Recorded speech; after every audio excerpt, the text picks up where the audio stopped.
বাঁশে বাঁধা প্লাস্টিকের চেয়ারে বসে ব্যথায় কাতরাচ্ছেন ষাটোর্ধ্ব তপতী রানী। কাঁচা রাস্তা জুড়ে জমে আছে কাদা পানি।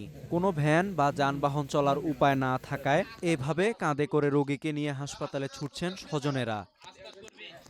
ঘটনাটি দিনাজপুরের বিরামপুর উপজেলার কাটলা ইউনিয়নের সীমান্ত ঘেঁষা খিয়ার মাহমুদপুর গ্রামের।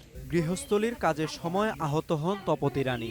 রাস্তায় কাদা পানির জন্য অ্যাম্বুলেন্স তো দূরের কথা, সাধারণ একটি ভ্যানও ঢুকতে পারেনি গ্রামে। উপায় না দেখে স্বজনেরা এভাবে কাঁধে করেই নিয়ে যান তাকে। এই গ্রামের প্রায় 4.5 কিলোমিটার জুড়ে থাকা এই কাঁচা রাস্তা শুধু তপতী রানীর জন্যই নয়, পুরো গ্রামের মানুষের জন্যই যেন এক অভিশাপ। কোনো প্রসূতি নারী অসুস্থ হলেও দ্রুত হাসপাতালে নেওয়ার উপায় নেই। কাদামাখা সড়কের এই চরম বেহাল দশার কারণে দুর্ভোগ পোহাতে হচ্ছে পুরো গ্রামবাসীকে। হাট আর ধান হয়তো হাটে বাজারে নিয়ে যাবো এই কাদার জন্য, বাড়ির থেকে বেরিয়ে হওয়া যায় না। প্রসবের ব্যথাও আছে একটা, না যেহেতু তাড়াতাড়ি করে নিয়ে যাব হসপিটালে, কি এক করবো এর মতো এখানে বুদ্ধি নাই। জনগণ আমার গালাগালি করে অনেক, যা কারো মেয়েদের বিয়ে শাদী হয় না, কেউ ছেলেদের বউ দেখতে আসে হয় না। ভাই এই গালাগালি আর কতদিন শুনবো? ভোট নেওয়ার আশা সবারই, কিন্তু আস্তাতে তো চলাই যায় না।